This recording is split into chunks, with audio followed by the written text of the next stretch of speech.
This is Coda Radio, episode 23 for November 12th, 2012.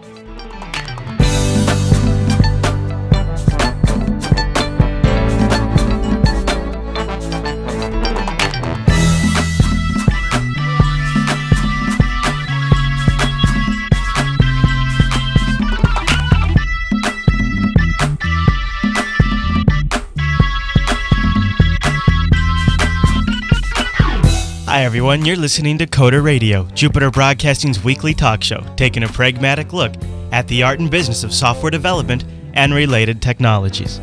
My name is Chris, and joining us every single week is our host, Michael Dominic. Hey there, Michael.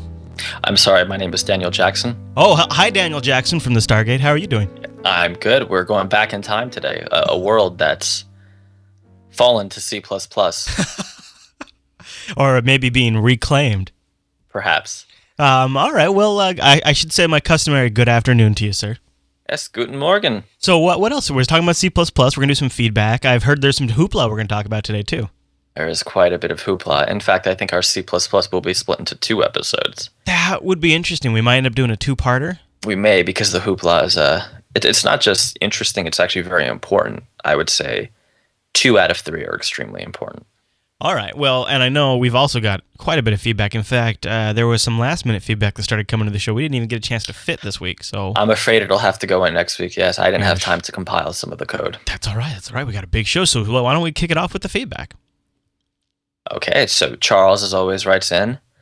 Didn't have much to write in this time, but he just shares that he thinks JavaScript is a good language, and basically we should blame the DOM, which if you're not familiar with web development, DOM is Document Object Model. Because it's horrible. I have to agree with that. The DOM API sucks. I mean, that's fair enough. I don't know that if we divorce JavaScript from the DOM, if I'd still want to use it. So it's it's like, yes, that's true, but in one sense, you can't really get away from it, so... Well, it's something that hasn't happened. It probably isn't going to happen, so you can't really say, right? Yeah. Like, I don't even know what it would look like without the DOM. Probably kind of adorable. It would probably actually be a pretty nice functional programming language. But I just feel like that's something that's not going to happen. Mm-hmm. Yeah, I would agree with that. Yeah. You never know. So Christopher wrote in to share a game engine he's working on. Now, I tried to get a little more information out of him, but he didn't reply in time. Oh, okay. Game engine, though. Wow, that's ambitious. Looks like it's written in C++, yes. And you can script against it in Lua. So I know I feature this because I know a lot of the listeners are actually doing hobby games or even pseudo-professional games. And he has an adorable website where there's like sketched lightning coming up. Is it that? Or is it it's film lightning, grain? Right? Oh, yeah, you're right. Yeah, okay, it's lightning. It's just very fast, like lightning. Yeah. Welcome to the White Storm lightning page. Yeah. Yeah. That's cool. I haven't used the engine myself, but... yeah, it's hosted on GitHub. It's open source. If you're looking for an open source game engine, you can give it a look. Yeah. Along those lines, Sergio, whose name I just butchered, shares his innovative debugging trip. Now, this I can't even describe. This is an image. So hopefully Chris can bring it up. Yeah. I thought, when we saw this guy's email, do you want me to read his email? Go ahead and read it. It's sure. A little thick, but I will give it my best. I apologize. Paraphrase it if you can. I apologize if I mess it up. But he writes, of course, great show and so on. He says, I work at a repair shop and I came to my store with an innovative way of debugging computers.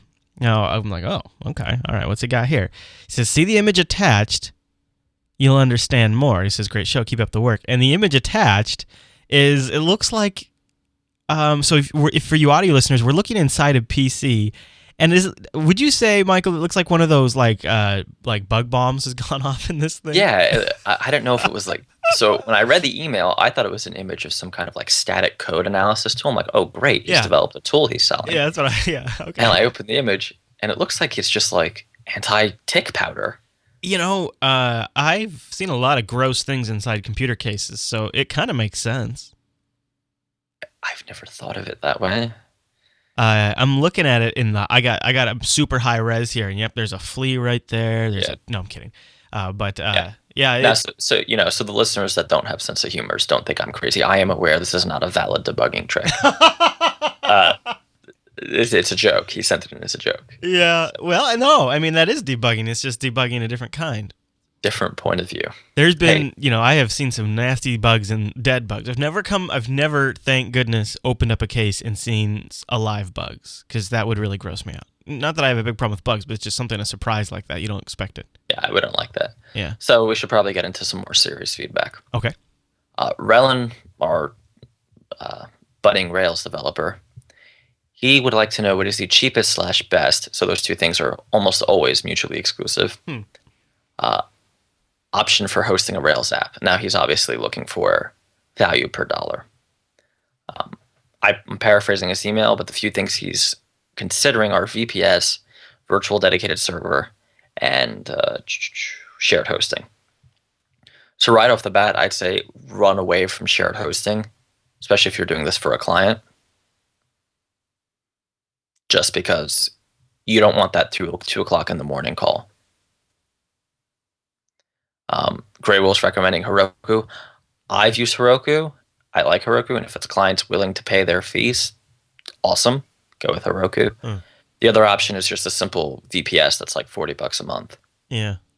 You know what you're getting. The only thing is, depending on where you're located, make sure you get a VPS that's going to make sense for your clients.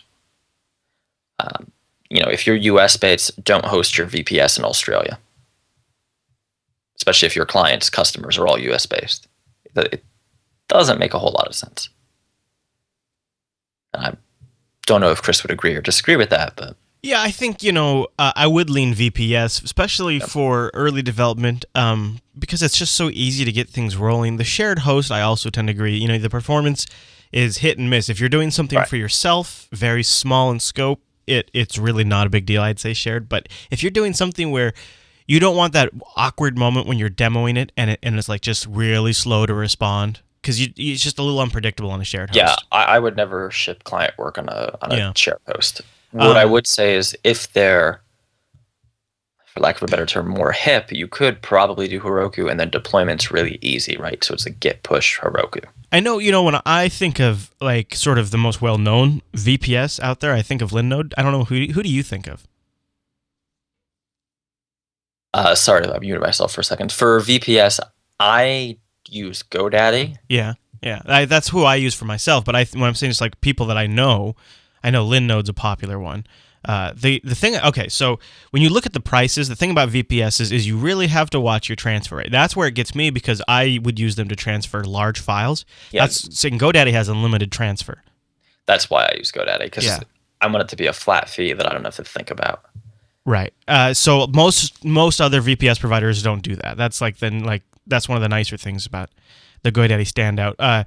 Though I don't know if they go as low as, well, yeah. No, they start a little more expensive, yeah, right? they do, but not much more. Like Linode's $19. Well, they're also a bit more limited in the operating systems you can have too. Right.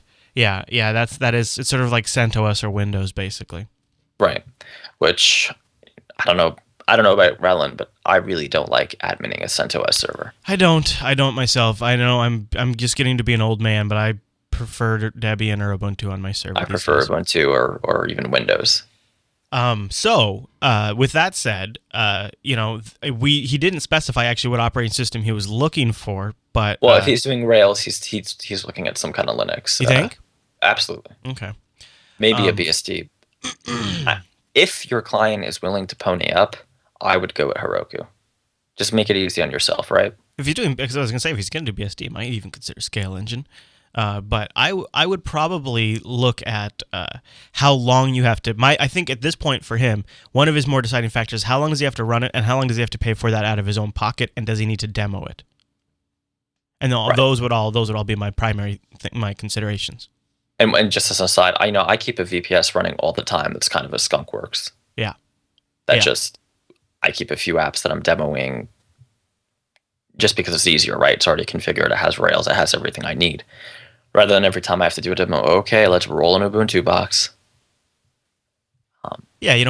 Or for me, it's like every time I need to fail over to something or bring something up really quick to test it, I don't, So if you're going to be doing this a lot, And once you start having some revenue coming in, it may make sense to pony up like the $30, $40 a month just to have a decent VPS running all the time for demos. Mm-hmm. Especially if you're going to be on one development stack like Rails or, well, he is using Rails. So. If you have a business license and all that, so it's an expense. Yes, right off. Tax that ass off. Write that off. Because that'll make all the difference. So Johan, epic name, wants to know where to get started with UI for developers. Oh, wow. He wrote a very long email, and I've condensed it down to one line. You are the master at that. You do that better than all our other shows. You are, and you get it. You boil it down to the key point, and I think people appreciate that. So I am going to say that, Johan, you're overthinking it. Two things you need to think about. What type of products are you developing? What platform are they on? For instance, if you're developing a Mac app or an iOS app, you simply will not be a good enough designer as a developer to be a commercial success in most cases. You're going to need to pony up a design budget, and it's going to have to be a fairly significant design budget. If you're on the Linux or Windows side, I think you have a little more of a free hand, especially with Metro, because their design paradigm is no design. Yeah, I'm glad you said it, because I was going to say you can always just go Metro and then you doesn't have to worry about it. But if you're doing iOS or Mac, if you don't have a $500 to $1,000 minimum design budget, just hang it up. And that's unfortunately the reality of those markets. Android's a little weird, but in short, either way, I don't think you should be doing this yourself, period. I understand designers can be a bit expensive. There's always college students who need to get a portfolio, especially for designers. You can pay a lower rate, and sometimes they work out, sometimes they don't, but would you recommend that we start like with an example that he brings to a designer, or how does that process work? One thing you can do is, there's all these glyph packs you can buy with standard icons that everybody uses, right? So like, everybody uses the same black X or white X for Apple close icons. And you can buy a pack of those for like $1. Or you can buy a huge pack of icons by the same designer for like $50. And you have them forever. But when it comes to things like your logo, so we're also conflating graphics design with layout of the UI and stuff. With user experience design. Yeah. You may be able to get away with some user experience design yourself, depending if you have an eye for it. But particularly in the Apple space, it's the graphics design part that's going to kill you. I would say like for a Linux desktop app or just a standard Windows desktop app, get away with murder. Well, just kind of like be inspired by go find your favorite designed applications, see how they do it, and then think about ways to apply that to your application. And hey, if you're making a Mac app, you could just clone Code Journal's layout like everybody else. Ooh, sorry. Ooh. What? Ooh. Ouch. Oh, anger. That just came out of nowhere. The dark side. Moving right along. Actually, a Coder Radio listener sent that to me and just ruined my whole day. Oh, what happened? I didn't catch it. There's now a free competitor that totally cloned the layout. Free as in free as in free, like no money, commercial but free for now. Okay, that's what. Yeah. So they're doing an early release promo thing. Well, where would I go if I wanted to get the legit? If I wanted to get go like to codejournalapp.com. There was an update last night. This Code Journal, man, this thing just keeps innovating. I mean, like new stuff all the time, and it's like it just keeps coming. It just keeps coming at me. If you were an Ubuntu user, I've heard of that. And on January 14th, you had $5. You didn't know what to do with it. I think you might buy Code Journal. What? Now, I think on January 14th, I'm gonna have $5. But how can you be so specific? That seems ballsy. Because I'm breaking all my own rules and setting a date. Dude, you are. Like, I'm just thinking, like, you must have something. You must have at least a pretty good idea locked in on how you're going to pull that off. So I've trimmed scope a little as well. Okay. Well, that's fair. That's fair. So in my research, people care more about it being favorable to all the derivative desktops. I shouldn't say derivative, but non-Unity desktops in addition to Unity rather than tying into Unity tightly. So that allowed me to remove some complexity. Although I gotta say, a lens to be able to search Git and stuff could be pretty hot. I shouldn't have said that. That might be a 2.0 I shouldn't have thing. said that because I think somebody's going to do that now. But that's You a great. little. I'm excited about that. But so people can grab it now if they have a Mac or if they know somebody that has a Mac and knows what Git is. They need code journals, so send them to codejournalapp.com. This end is a teaser. I am looking into repackaging it for RPM. So don't pirate it. My prediction is by 2013 summer, you'll be selling it in the Steam store. Steam?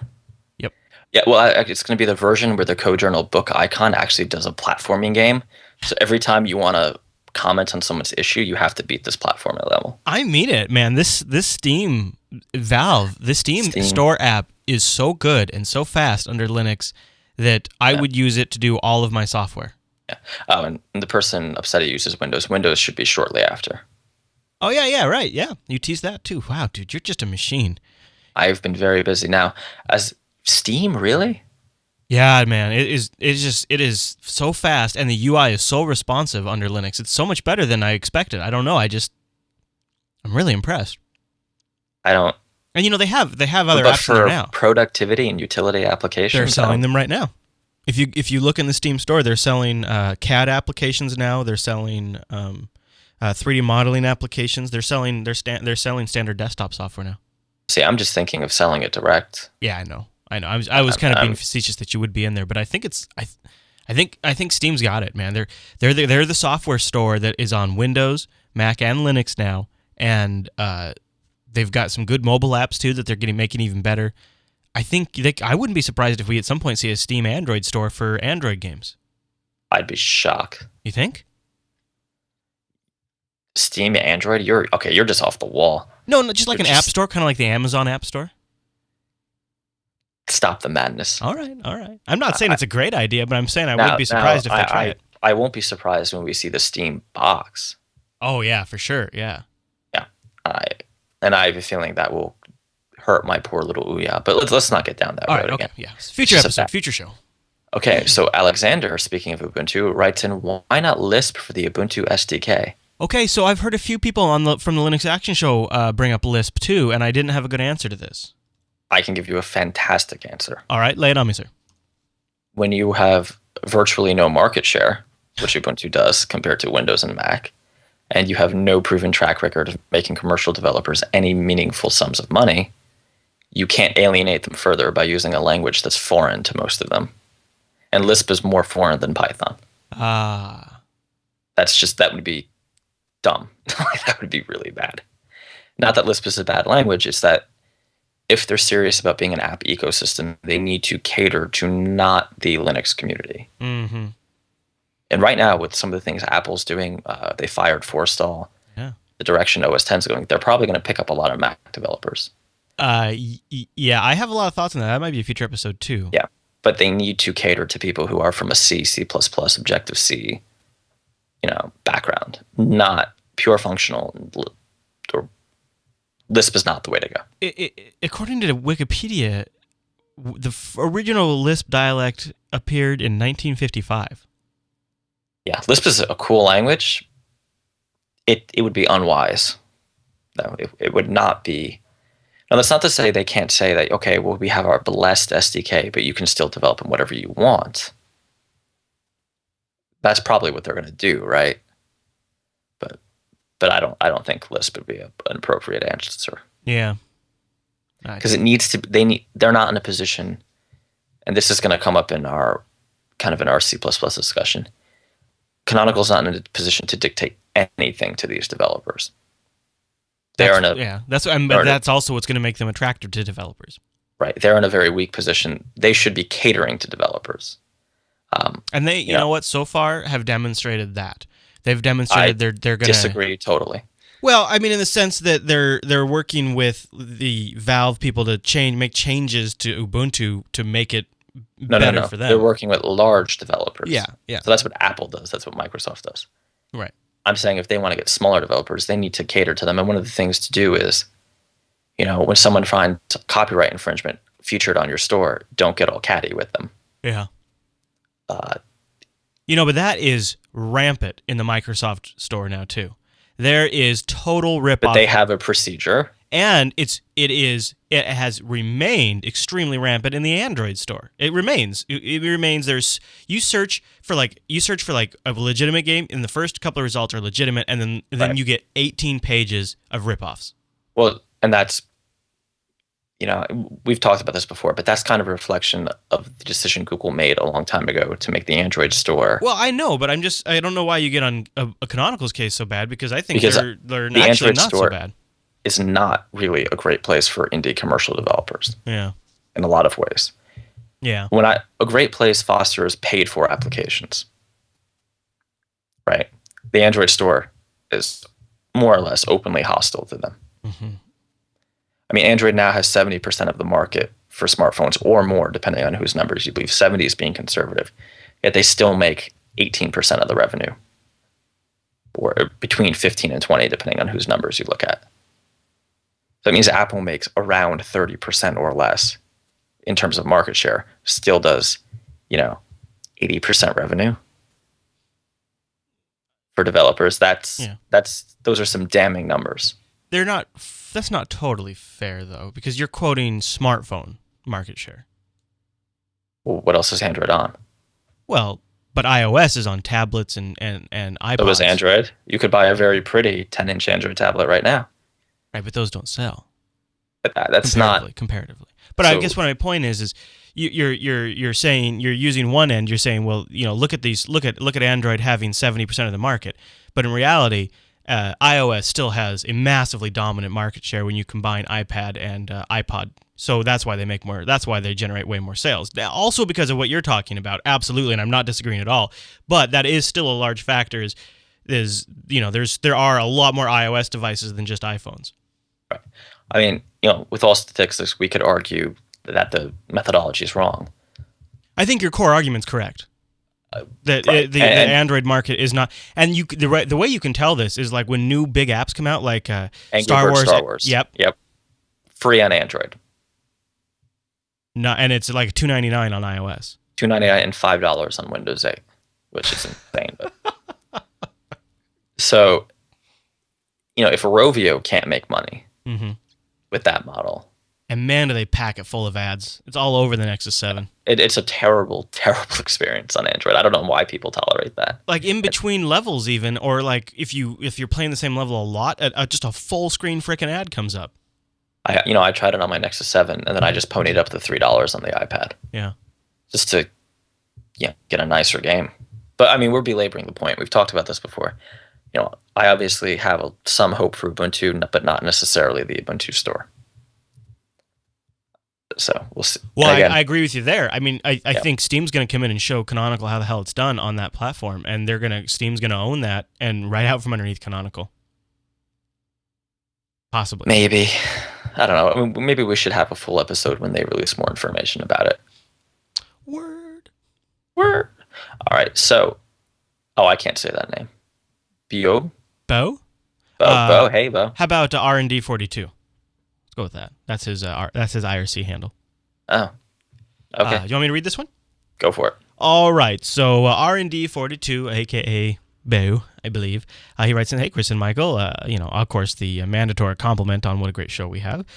We are discussing the pros and cons. When we were discussing the pros and cons about Ubuntu using Python as their blessed API, I wanted to bring your attention to the flexibility Python brings. For traditional C developers, it's relatively trivial to use the standard library C-types module or third-party CPython library to write Python bindings to arbitrary C code.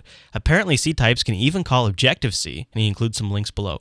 Additionally, there are other cross-language bindings like JPython to execute Python code within a Java VM. Finally, there's also support for arbitrary cross-language bindings using Swig. I'm not trying to convince you of anything in particular. However, I just wanted to point out to use easy methods for code reuse with Pythons. So he's got a few examples here where you can take some of the existing stuff you've already done. Yep. And out comes the Python. Well, let's slow down the train. So Wait, you mean it's not perfect like that? No. So we did talk about how you could use C and C++ bindings with Ruby and Python, I think in episode 2. Okay. And he's totally right about that. Get a little touch and go when he starts talking about Objective-C. So technically Objective-C will compile on Linux. but Cocoa won't, right? So your entire framework you've built everything with doesn't exist. So the idea that I'm assuming he's reacting to me having issues with Python being Ubuntu's quote-unquote preferred stack. The idea that I could take the Objective-C code and write some Python bridges to it isn't realistic because the dependencies just aren't there. Now, if it were written in C and just with or C++ with the standard library, I'd be all right. But just like Nathan saying in the chat, Objective-C sans Cocoa is basically nothing. Yeah, and there have been efforts to port Cocoa, and not to be too much of a tool, but they're all really bad. And it's because the community is just not there, and that's fine. And honestly, porting Cocoa to a different platform doesn't make a whole lot of sense. It would just be a continual uphill battle too. Right. So thank you for that, and you're right, but it's very limited because of Cocoa. And please don't tell me about GNU Step. Well, I wasn't going to bring that up, but what I do find interesting is the conversations, mostly I think because of the Ubuntu SDK, and so much of all of the tools that Canonical has developed for Ubuntu are all done with Python. But they're not the only Linux distro in town that leans pretty heavily on Python. For example, Fedora's new installer, all completely rewritten in Python, and there's other distros out there that write their tools in Python. Python on Linux is extremely popular in the Linux community. Yeah. And I wouldn't be surprised if Python is the first-class citizen for the official SDK.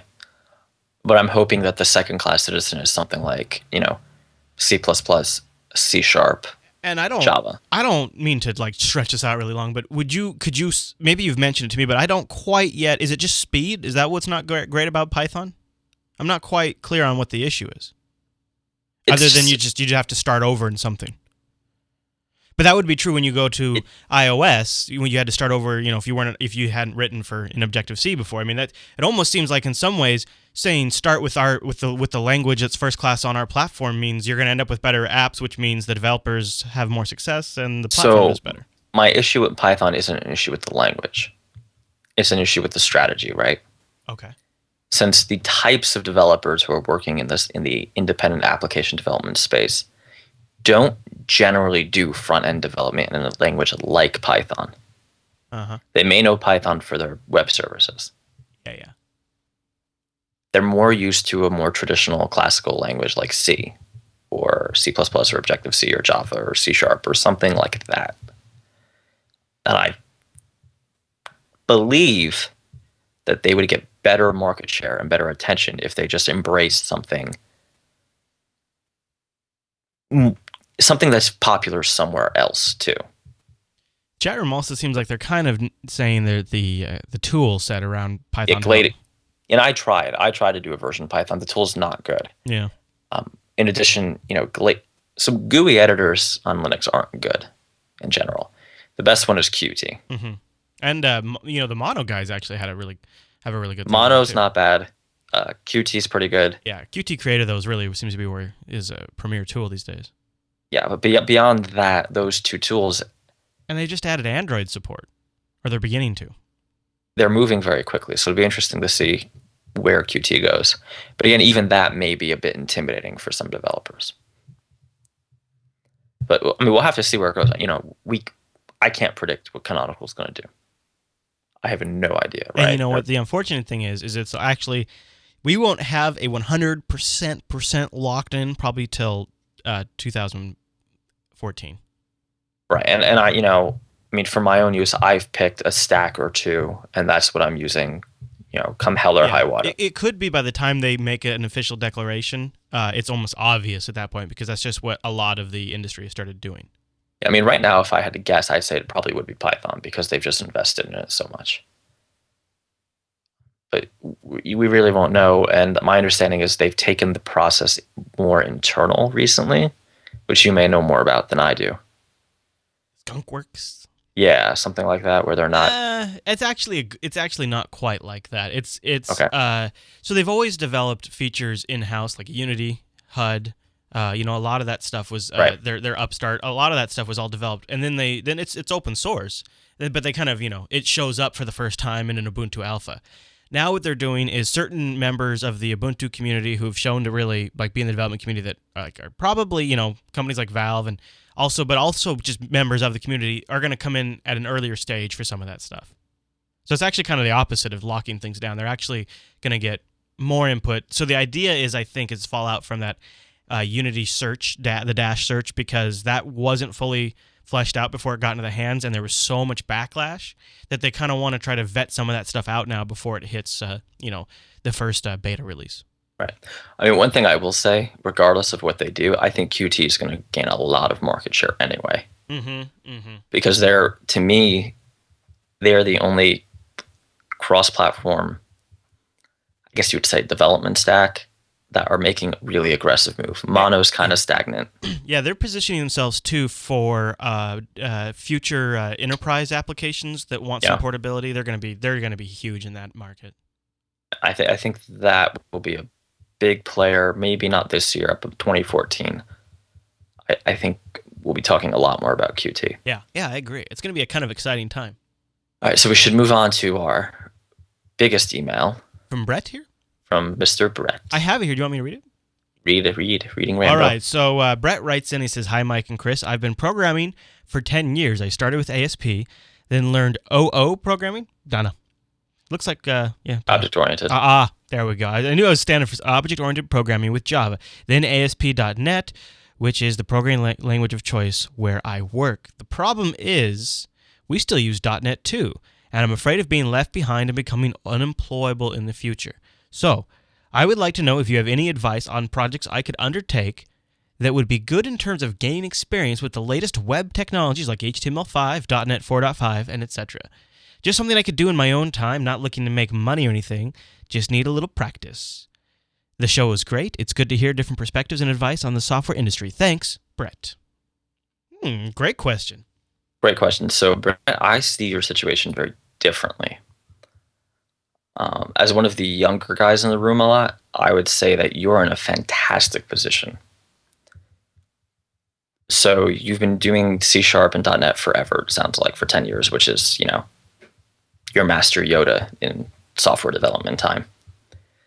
I would say pick up not only MVC4 and .NET 4.5, but pick up cloud hosting, learn how to use either Azure or EC2, something very, very new and cutting edge. Then you have a great pitch to clients or employers, right? You have seen the .NET stack and the ASP stack from cradle to its current state. You know everything about it. Obviously that won't be entirely true, but you will have such a deep knowledge of the technology. You'll know the old ways, the new ways. I'm sure if you're using ASP2, you're not using anything like Entity Framework or any ORMs like that. Go learn Entity Framework. But then you can say, I still understand stored procedures. I still know the older school ways of doing things. I think that would be a tremendously powerful position to be in. What? Okay. Now that is very positive response. I was impressed with that. Now though, the problem that, in my experience, from a system admin standpoint, is, for example, people who have worked with Windows Server for 10 years and really just kind of worked in that, they really don't have an opportunity to familiarize themselves with other common technologies that are outside the Microsoft sphere. So, for example, I don't know, maybe this is not an issue at all, but maybe there's some sort of, source control systems he hasn't worked with because he's worked in this shop and they just use this type of system and that's just what he's familiar with. I would wonder if there's like certain tools that he just hasn't been exposed to that it would be kind of like sort of assumed basics when you were working on some projects and things like that. Well, certainly, it sounds like he's in a larger company. Yeah, exactly. Now, if you want to move to a smaller, more agile startup-style company, certainly knowing Git is kind of a requirement at this point. Yeah. Knowing, I would even say, among the more, quote, hip Windows developers I know, PowerShell is the thing. Yeah.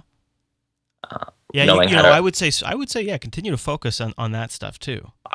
I would say knowing how to administer a Windows Server 2012 without a GUI is also gaining popularity in those bleeding edge circles. I mean, I still think, and I really do think that having the pitch of I have all this experience, I've seen this technology evolve, and I know the bleeding, and I know some of the bleeding edge as well, is a really strong pitch.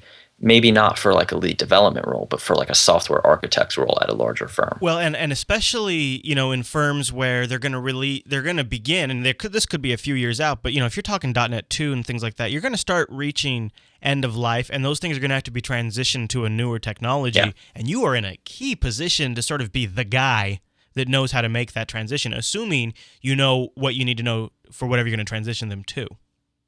Yeah, I think he's I mean, it's going to be a little bit of work, especially if he's used to working with stored procedures and has to go to like Entity Framework or some sort of ORM, or ORM if you prefer.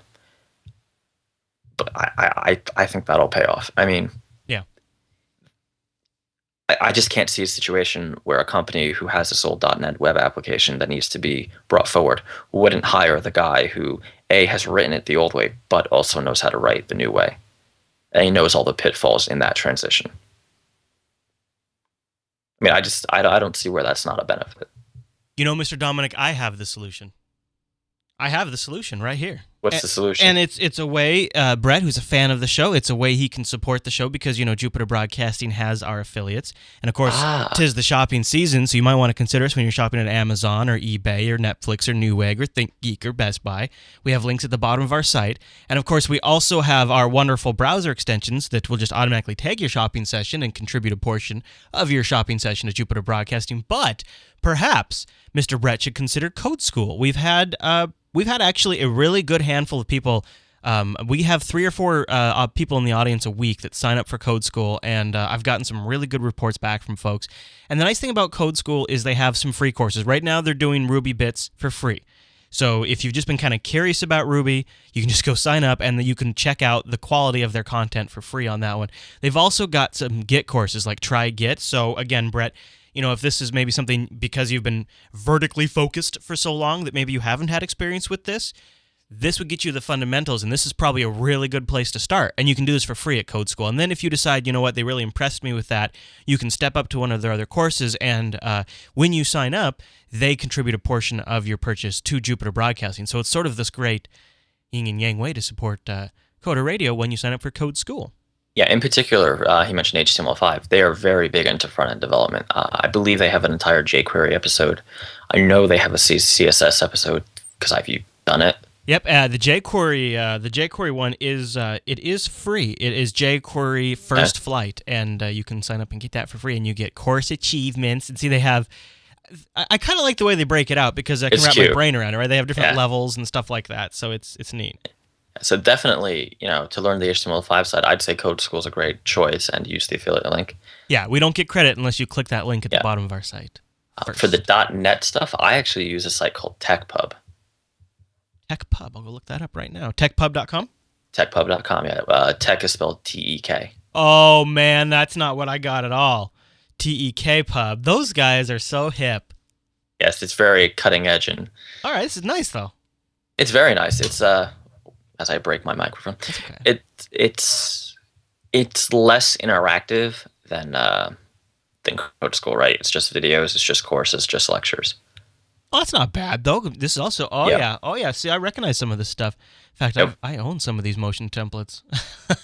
Oh, look at them! They're using some of the most. That's my Linux Action Show news bump. Oh, that's adorable. I knew the site felt familiar. Bastards! What? No, they are very good. I actually have an annual subscription, and I've been using it to kind of keep my toes in the .NET world. See, now, so Disco in the chat room is saying you could get a book, but the thing I like about both Code School and TechPub is it's sort of this menu, and you go in there and see what sparks, because really, to learn something in your free time, you've got to have a passion for it, because you're eating up your spare downtime, and if you don't have a drive and a passion for it, you're just not going to absorb it the same way you would. Well, at least that's how I work. I don't know, maybe that's not how everybody works, but for me, it's got to be something that really kind of strokes my fancy. Okay, then let's not talk about stroking anything. No, we could talk about it all day if you like. That's ambitious all day. Anyway, maybe we just move on to the dev hoopla. Yeah, so we're going to have to edit part of this show. All right, so as my European buddies will have known, we just had a general election here in the good old USA. Heard about that. Mitt Romney's campaign staff, which is the right term, I guess staff, I think so. okay, contracted out for a very high-tech, very hardcore data analytics system that had a mobile website component to it. Now, I'm going to give you the very high 5-year-old overview here. Basically, supporters would be at the polling place entering some sort of data into their mobile phones onto this mobile site that this system would then process and, package it up in whatever kind of analytics, whatever equations that ran against it, send it to Romney HQ. Right, and then they would use that to figure out where they needed to apply more pressure to get out more vote. That was the plan. However, when the system was developed, it's called Orca. The story, now this is all from, sources familiar with the matter. This is not, no one's admitted fault. They failed to test it in real world conditions. Now, as a mobile developer myself, I can tell you all my apps run really well on Fios. I can pretty much guarantee that. The problem is when you go into areas such as a polling place where there are a high concentration of people with cell phones that may be interfering with each other, or even if they're not interfering, if they're just using the network and then clogging up the network, your app may not perform so well.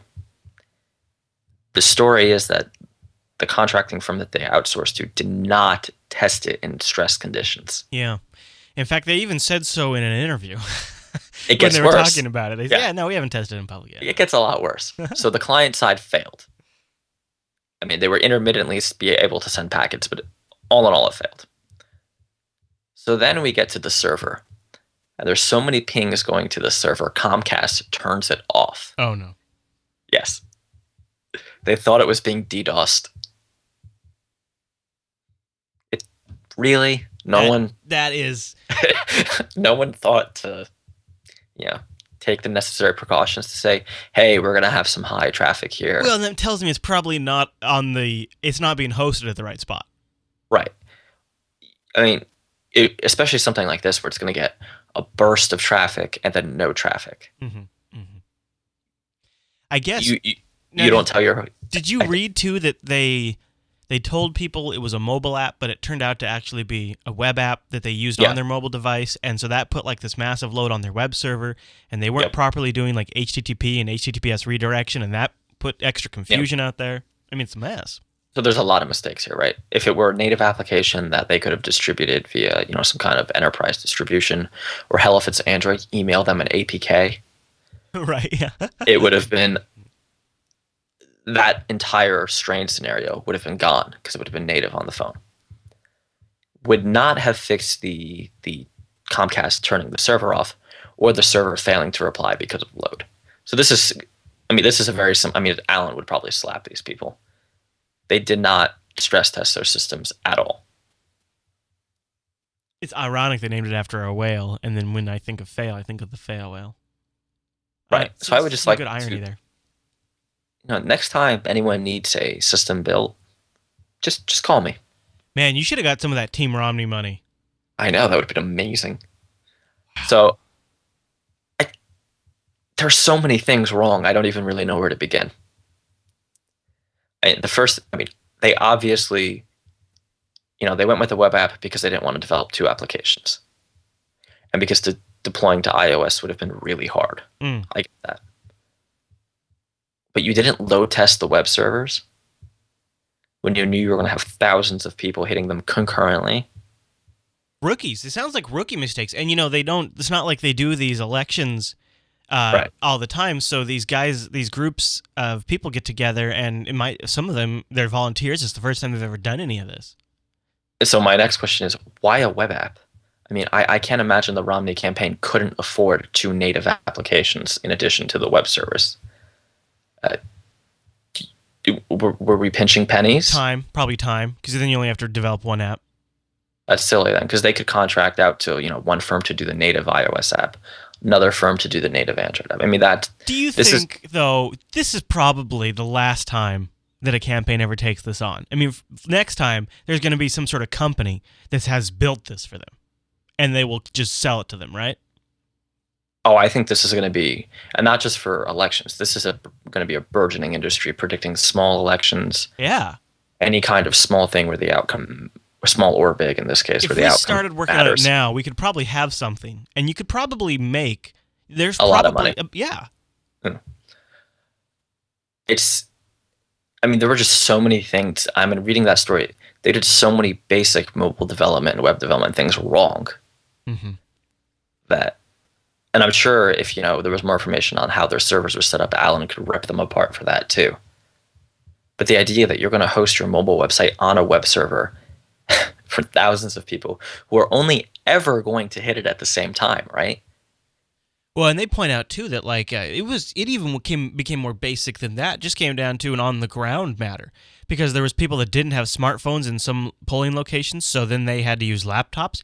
But then those polling locations had to have Wi-Fi installed with an internet connection to enable the connection, and not all the Wi-Fi issues got worked out. Not all the Wi-Fi's got properly joined, or not all the laptops got properly joined to the Wi-Fi. I mean, it was like at every execution level it just seems like people that have never done it before were doing the job. Everything from the coding to the Yeah. infrastructure decisions to the Wi-Fi deployment. I mean, I don't know if you can blame the developers for how Wi-Fi was deployed. Maybe you can. I don't know. Maybe it was the same company handling the deployment as well. I have no idea. Probably was. Now that makes a lot of sense. But oh, how about my favorite part is the passwords were all wrong. Yeah, Ha! yeah. So I don't. I mean, I'm hoping more information comes out on this story because I think we should cover it a little more. But it really just feels, penny wise, pound foolish. Like, and so first off, they didn't want to show the application to the people using it before the election because they were afraid it would leak. So these people got this web app and didn't know how to work it. Wow. I mean, I don't know if it would have made it any different in the election. Do you think? See, you don't know. I don't think I it guess would, if but they weren't getting the analytics to know where to send people on the ground. But the thing is elections have been won and lost for many, a many lot. years without this kind of stuff. But So it's tough to true. say. I mean, on the Obama side, he did have a lot of data analytics in real. His system worked. Yeah. Put it that way. Yeah. Well, they Yeah. had used it before, and so they just kind of yeah. They just used the same one rather than contract a new one. But all right, we won't belabor this point too much. Just if you want to read a story where everything was done incorrectly, go ahead and read that story. Oh man, these next two, especially the third one, I cannot. I debated talking about this third one on Linux Action Show. I'm so glad 'cause I didn't. I'm so glad you're talking about it on this show. You chickened out. I did, Oh, but I think you would. I think you can. I think you can do better with the topic than I can. So oh, I do so well in the Mac community. Anyway, TreatRose is a Metro. We're using that Metro app for Windows 8. modern Whatever. Windows 8 style UI environment, not Now Metro. they have 100,000 unique users, which is fantastic. Ah, but then you get the token limit. Unfortunately. And Twitter just doesn't stop you. They cut you off cold. Right? So if you have TweetRose, it no longer works. Interesting, the little stat they give away. Since the launch of Windows 8, we've been averaging around 3,000 to 4,000 downloads a day, and have over 200,000 downloads since we launched our release preview. So 3,000 to 4,000 downloads a day is an interesting little stat there. So there's definitely a market for Metro apps, is what it sounds like. But to me, the really interesting part of their story is not about the platform. I mean, if this was a Unity app, I'd be covering it. They hit the Twitter limit and Twitter cut them off cold. Ouch. No warning. No, you pay us some money and we'll get off your back. Just cold. Other side of this is these caps were not supposed to go into effect until March. Oh, jeez, Twitter. And Twitter has been asked for comment and they have not replied. As of this morning, I haven't checked since. Jeez.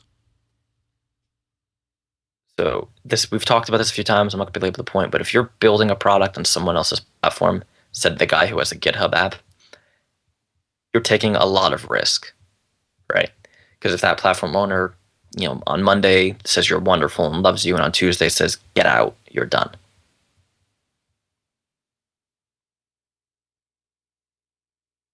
That's it, right? Twitter. I mean, these guys are basically, their app doesn't work. Period. That's it. I mean, Chris, do you have the app? No, but I mean, can you imagine how devastated they must feel? It, it, I don't know if you've read the whole blog post or if you've read their I'm reading it tweets. right now, and it's just I'm like, and they're like, we want to talk to Twitter, we really want to get this sorted out. I mean, we were so happy, we're having success on this new platform, we're starting to become the market leader on this new platform, and then we're cut off before the deadline's even in. And what's awful about it is Twitter's public communications have always been, when you start to get there, we're going to reach out and we're going to talk to you. I think that's actually what they said. It's like, we're going to talk. There was no talk here. No, they just swung the hammer. This is maybe a technical snafu, you think? Maybe like some sort of system they're working on? How could it be technical if they said the system would not be in place until May or March? Why would it be on a live server anywhere? God, that's so frustrating. Riddle me that, sysadmin. Yeah, I mean, the only thing I could think is they was in development and they put it in production before everything was... Somebody did a bad git push. And if that's the case, how come it's been so long? If it was an error, why not just say, gee, we're sorry? Yeah. I think this is kind of how Twitter rolls, right? They do stuff. I mean, they're like the Joker. They're just doing things. And then they kind of see how badly does the community react. If it's not too bad, they just keep going. And I feel terrible. TreatRose is obviously a great success story. Little company, does really well, brand new platform, took huge risk. That's awesome. And Twitter, Thor style, slams the hammer, and you're gone. This is just one of those things that gives me, I find Twitter to be mostly a stream of narcissism with occasional interesting news tidbits and bits and posts from people that I like. And I struggle with it because, one, it's a good way for, I let people know these shows are live via Twitter. And people get, in their stream. And if you keep Twitter, if you curate who you follow and if you drop people, as soon as you feel like you should and all that kind of stuff, you can actually get some good results out of Twitter. And it becomes sort of a valuable platform. I think every major news story I've witnessed first on Twitter now since Michael Jackson. And I think that's pretty remarkable, considering I follow just about every news site like I'm some sort of OCD maniac. And it's Twitter still beats them all. And so there's obviously value there for me as a publisher and for me as a user. But at the same time, I also recognize that my life would not fundamentally be altered if I lost Twitter. Right. And I just wonder, at what point do I go, screw these guys? Well, it's weird. I know Google Plus doesn't have the mainstream success that Google had hoped. I mean, I think that's a fair assertion at this point. But I feel like the conversations and the quality of content, even the spammy stuff, when you pimp shows and I'm pimping Code Journal, right? I feel like on Google Plus it feels less spammy. And you might even get a conversation as a result of what is essentially an ad. Not to characterize your posts as ads, but I'll characterize mine as ads. Do you think that will be like that forever? I think that's how Twitter was. I think it's a double-edged sword. 3 or 4 years ago, 2 years ago. I think mainstream success brings professional marketers. It brings, the media companies. And people build calluses to it all, and they kind of... Yeah. Because right now, I think we're away from the point. This is, no matter how you slice it, this is a very sad story. And it's like your main point here is, you've hitched yourself to this platform, and now this platform's screwing you. And this is a real problem. And so much of cloud computing and everything like that brings this kind of platform lock-in or attachment. I mean, you're developing something right now completely locked in, well, not locked in, but completely dependent on Azure at the moment, right? So it's sort of the same thing, and Microsoft could screw you. Kind of completely. So it's a little different than that. You think so? So you think there's some sort of because Twitter is more like a data feed it's a little different, and whereas Azure is more like infrastructure? So if Azure raised the price tomorrow, I could be like, okay, great, I'm going to go, run this on Mono, or I'll pay actually I have Microsoft Server from MSDN. So I'll just run it on a box or a GoDaddy VPS. It's not fundamental to the product. They can't destroy the product. Right. They are, what the difference is? For TreatRose, Twitter is part of the product. Right. Yeah. Without the Twitter feed, you're nothing. For my project, Azure is just infrastructure. Yeah. Yeah. And it may not launch at all, and I would be surprised if it does launch on Azure because of the pricing. Huh. But it's kind of a different analogy. put it to you this way: if you have a Twitter app and they cut you off, your app is destroyed. Right. If Azure cuts me off, I'm down for like 4 hours. Mm-hmm. And grumpy. And a little mad. Yeah. And then we get a really good ranty episode, though. So it's kind of a win-win. Everybody loves the ranty episodes. But so, Chris, I'm going to make you cover this because I think it's time to get you in trouble. Oh, man. See, I was the one that I was just saying. I thought you'd do a better job at this than I would. All right, I'll open it. So, okay, yeah, go ahead. So there's this post called Ending the Cult of Personality in Free Software. Posted by Aaron Saigo, key member of the KDE Project, friend of the Linux Action Show. By the very, very brave Aaron Saigo. Who has one of the strongest personalities in free software that I know, but it's a good personality. And apparently balls of steel. And I have to say, I agree with 100% of everything that he says. I will also say that this condition exists in the Mac community to an even worse degree. Oh, yeah, well, yeah. But we're getting ahead of ourselves. The condition is that if Uncle Linus says something, it must be true. And that everybody reacts accordingly. And it's not Linus in particular. He mentions Linus, but, you know, it's very strange, right? Because the whole idea of open source and free software is it's a flat playing field. And then you get these kind of pseudo rock stars where they can crush projects with like a tweet. Or in Linus's case, a Google Plus post. Well, of course, naturally, a Google Plus post in Linus's case. Now, I'm a little removed from that community. I can talk about the Mac community a little, but I think it would be much more interesting for Chris to give us the last perspective. So I'll tell you, you know, the argument here is that you know, these personalities can, you know, I'll give you a pro and an against it. So here is maybe from the Aaron Saigo point of view against it. NVIDIA wants the kernel team to change just a header name for something in the Linux kernel that they connect to from the NVIDIA driver. And if they can make this change, it doesn't technically change the legality of it, but it kind of doesn't make it look like NVIDIA's violating the GPL as much, and it lets Linux users switch between an integrated like Intel graphics and a NVIDIA discrete on demand using the Optimus technology. Without that, either NVIDIA has to code their own solution, which then they have to rev every time there's a kernel update and a driver update, and other vendors can't take advantage of it. Whereas if they use the kernel level one, other vendors can take advantage of it, and you know the kernel can manage it, and it's more stable and things like that. Now, essentially, what happened was this was all kind of going along, and all of the people that even designed the code that would do that, who are the copyright owners, said, "Yeah, that's okay, we can do that, that's fine." But Alan Cox stepped in and said, "Look, I own tons of copyright in the kernel, and this is a violation of the GPL. You will not do this." And they sort of, you know, everybody called it, he was Cox blocking it.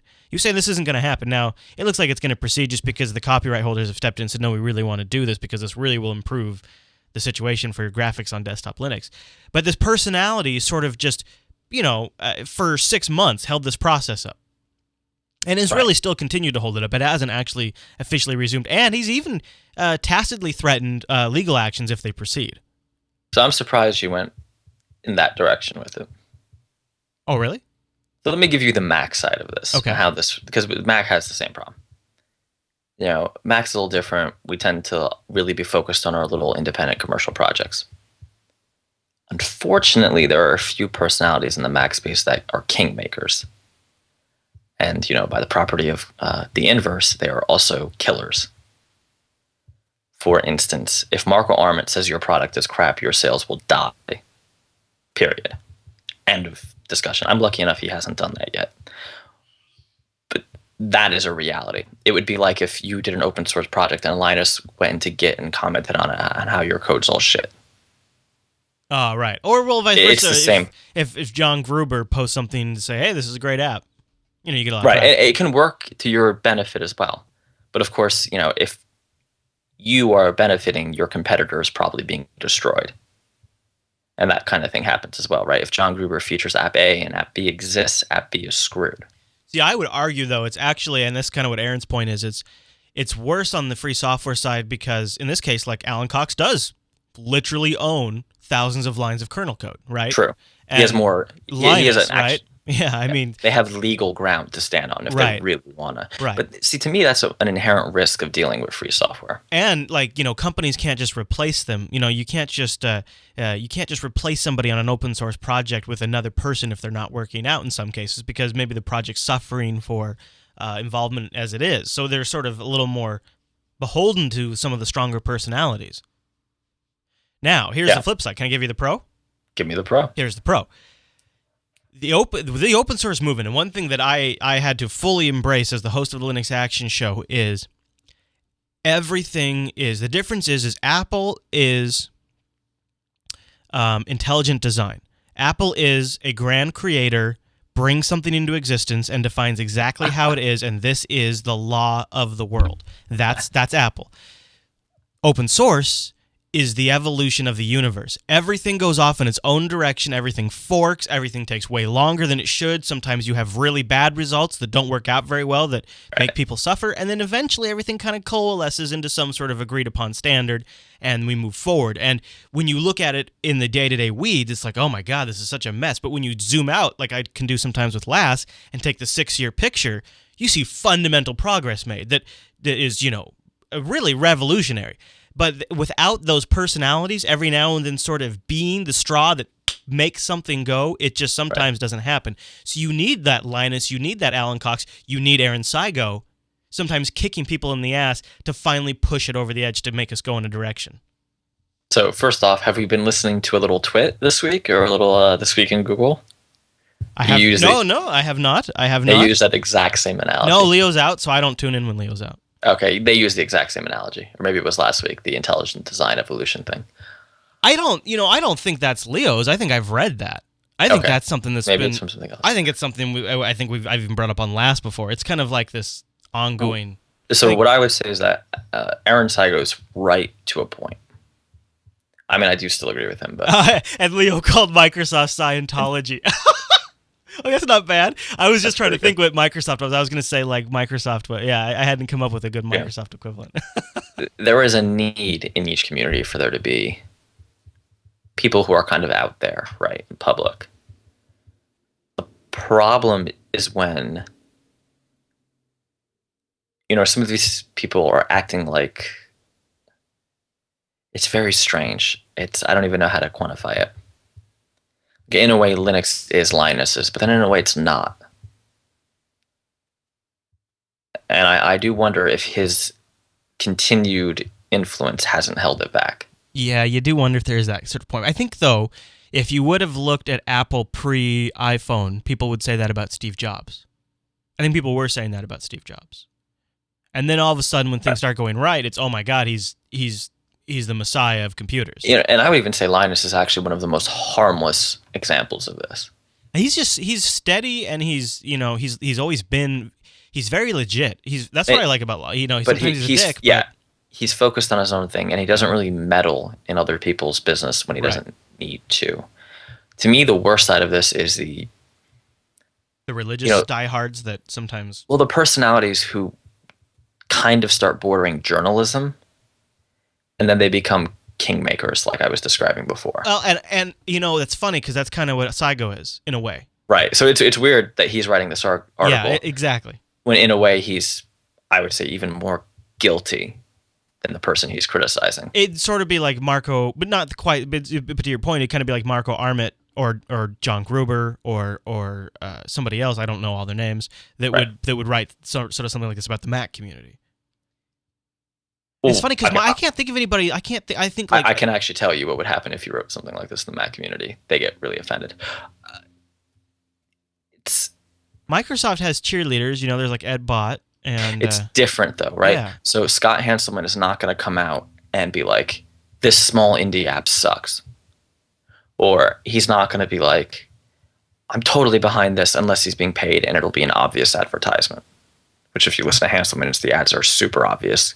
Because I think he says a word from our sponsor. And no. Yeah. The problem is when things get a little blurry.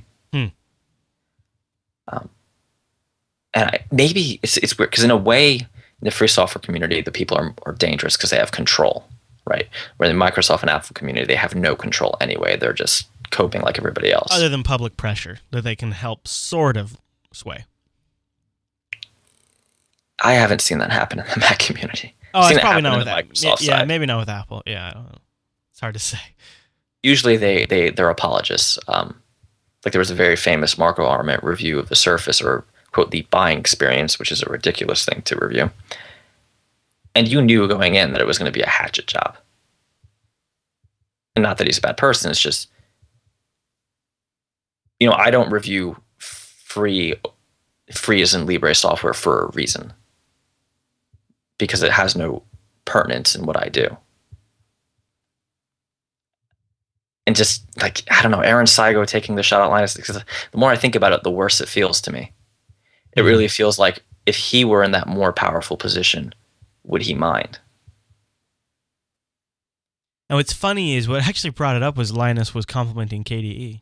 Yeah, I'm wondering. It's weird. I'm wondering, because let's be honest, right? Anybody who becomes big in open source is a pretty egotistical guy. Like, come on, me, I have a pretty big ego. You do. Alan Jew definitely does. Who, I me? love it. You. I mean, you do. I'm just your humble host. Yeah, right. Brian Lunduke did and does. And you kind of need that to be the leader of a project. So is this really, is this sincere? Is he being sincere, or is this, I'm not top tier? He's close. I mean, I know his name. I don't know. I've heard this cult of Linus thing before, too. I've heard it before, but I can't help, because it's always the people who are just like one step below him that are complaining. It's never the unknown, developer that has a little fit, right? Because that's who should really be worried about this kind of thing. The guy who's sitting in Australia somewhere, I don't know why I'm on Aussies today, developing his little patch to the kernel, but has to sit in fear of, Aaron Saigo, Linus, someone's going to rip him to shreds when he sends the pull request. I want to read a couple of, this is kind of interesting. So he says, the big lesson here is nobody is a messiah. We're all equally frail and imperfect. Okay. So, I think maybe he's just trying to say, something to keep in mind when one of these people come up and they're preaching. But the other thing that I thought was interesting is where he goes on, he starts talking about something else, not really related to Linus. We're still waiting for a savior on the desktop side. Some thought it would be Ubuntu, but what we got from Ubuntu, largely due to a self-appointed dictator for life approach, is a fork of one of the major desktop environments and its community with an unhelpful sideshow of nearly endless backbittering between various Linux distributions, kernel developers, and others within Canonical. All this happened for understandable reasons. None of it was without intentionally consistent logic, and yet it has not furthered anyone's ultimate goals for free software success. I really respect Aaron, but that sounds off the mark. I guess it just depends on what you think free software needs right now. I think the fundamental infrastructure of free software is there, and now it needs wider adoption, and that's what Canonical is driving. You just look at, because Valve is making the Steam platform available to Ubuntu, now every single Linux user has almost in some cases double NVIDIA performance across the board with the latest Linux video driver for every single Linux distribution out there. So just because one vendor has come to Linux, every single NVIDIA Linux user out there will have a better performance and get more out of the hardware they purchased. How is that not good for Linux? Well, I think it's a threat to a certain segment of the community. And if you make Linux take off, free software are the people on that boat when that tide rises. And I do not understand how people aren't seeing it like that. I don't know that that's true. How can it not be true? It's fundamentally powering Linux, and because of the GPL, that will never change. For it to be a powerful commercial platform,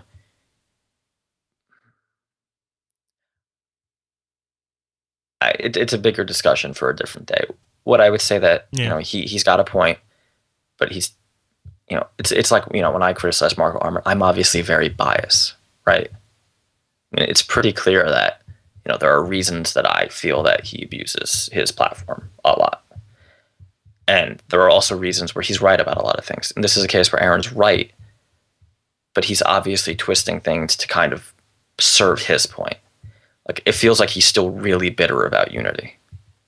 That's what I feel like, and he's not. And you know what? Maybe Unity was a bad idea, but GNOME and KDE kind of deserve what they get. mean, GNOME was stagnating. GNOME 3 was not looking good. And that's kind of what got me onto Mac. I'm just, not to beat them up too much, but it's... Actually, GNOME 3 is just starting to get to the point where it's actually starting to shape up. But right. And then how many years has it been? It feels like he's just trying to fight the tide.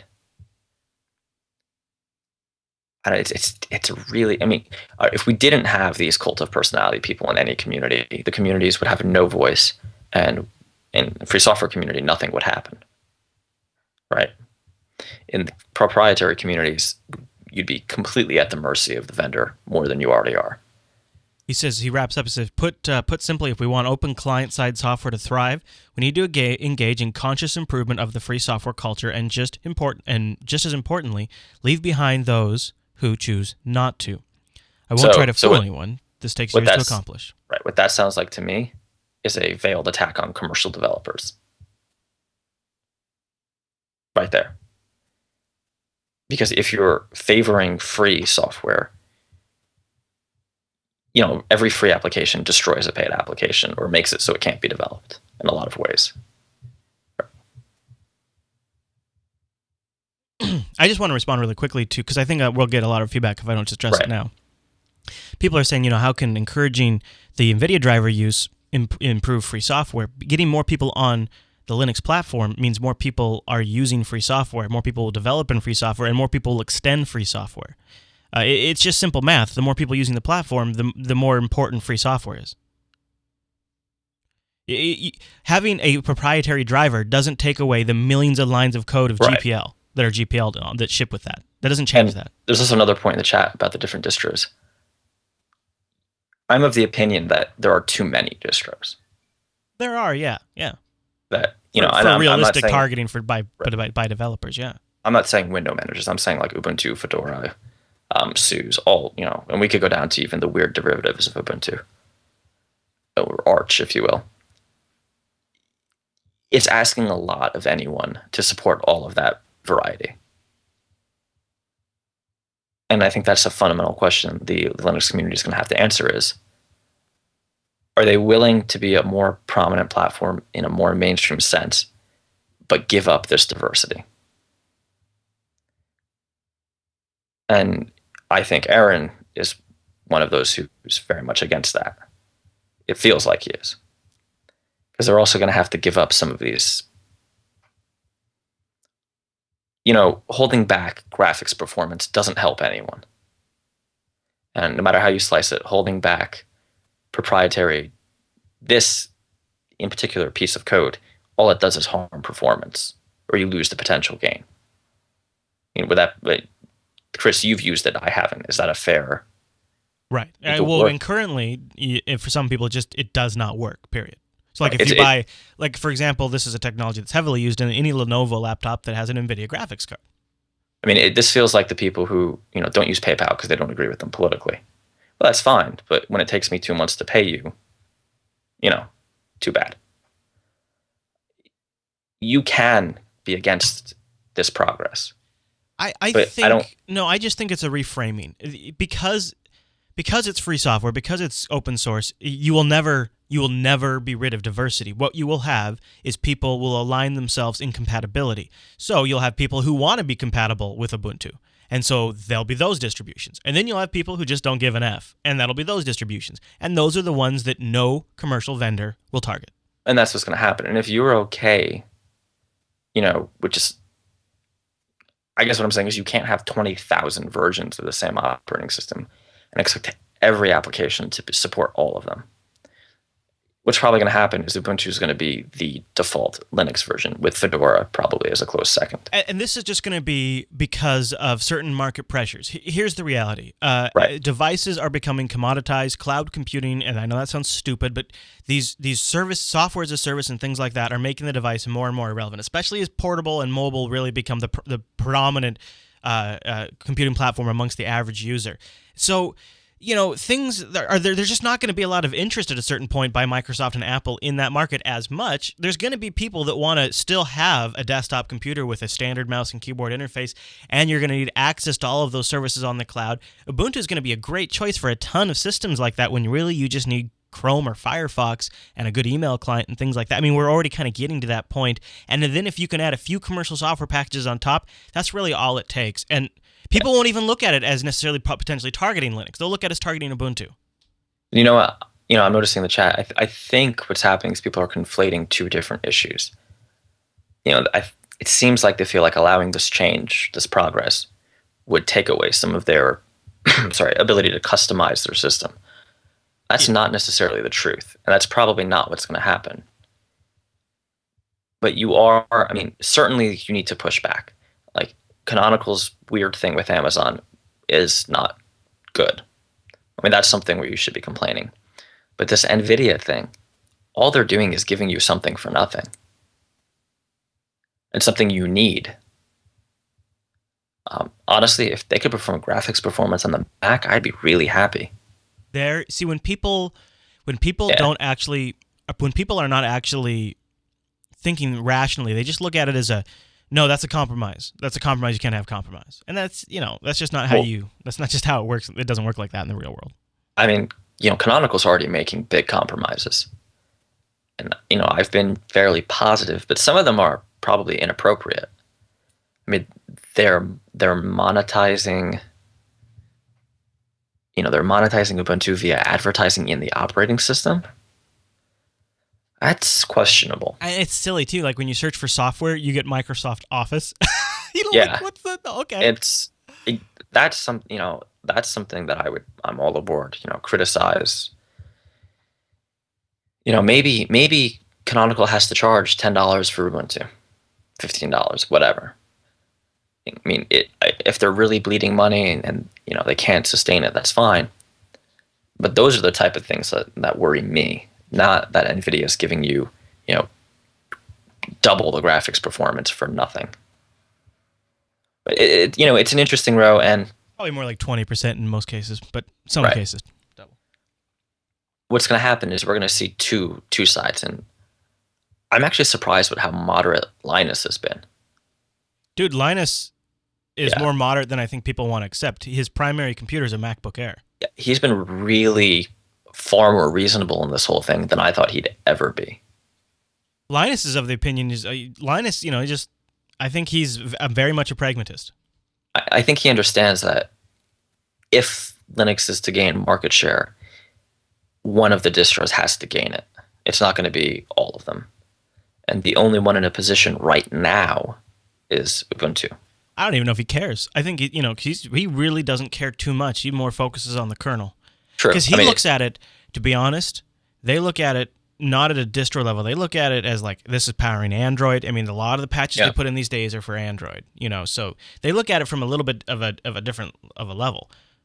They don't really care so much about the end product in some cases. Yeah, I mean, it's definitely going to be interesting. I mean, one issue I think is going to come back up that's always there is the duplication of effort, particularly among window managers and things of that nature. I think we're going to start seeing, 2013, I'm pretty sure is going to be the year of the dead project, and you can quote me on that. I think slowly but surely they're going to either die or fall out of prominence. And we're going to have a more streamlined Linux community.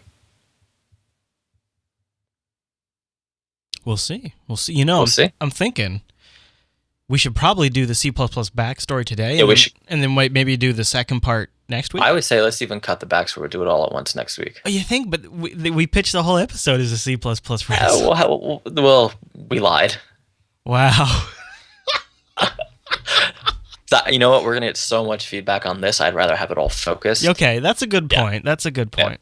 Yeah. Wow. Well, you were right. The hoopla was big this week, and I've been thinking a lot about that last one we just talked about. So I'm glad we got a chance to chat about it. And I'm really disappointed you wouldn't cover it on last. I just wasn't sure. Because I felt like I would kind of be pulling. I'd be pulling an errand myself. Well, that's weird, right? Because I'm criticizing, Marco Emmett for doing basically the same thing I do. It's right, but I actually have a platform in the open source community, kind of like his blog is, that probably likely is is widely distributed, if not more so. So it's sort of like the pot calling the kettle, whatever the hell. You know what I'm saying? You know what I mean? I just didn't want to be that guy, even if it's not that. I just didn't want to even flirt with it. Well, there's always going to be people who are more out in the open. I think it's just keeping it healthy. The day where Jupiter Broadcasting crushes somebody's business is probably the day where you've gone awry. That's where you need to see. If you start noticing that, for instance, when all these commercial apps comes, if you're something of a kingmaker, then you probably just need to take a step back and not talk about them. That's tough. That's tough because then you might want to also use that position to help really good products and projects because then you're helping the platform as a whole. I mean, honestly, that's sort of the approach of the show now is we try to give attention to things that we think will get people excited about Linux. But to do it responsibly, if people are building businesses around it, you would have to research all the competitors. Be responsible, right? Yeah. You couldn't just pick one that you saw on Twitter and be like, okay. That's the one. Yeah, that would be ignorant. Because of the way app stores work. I just wouldn't do that because that would be that you'd be uninformed. You would be ignorant, and especially if the app stores continue to be big, the way they work, that's it. Like, that's the algorithm. One big push does it. Yeah. All right, well, I think we're done here. I have a book of the week that I don't know why I want to punish you people with the C++ standard library. That's probably going to be a good pick for next week. Probably. It's a required reading for next week.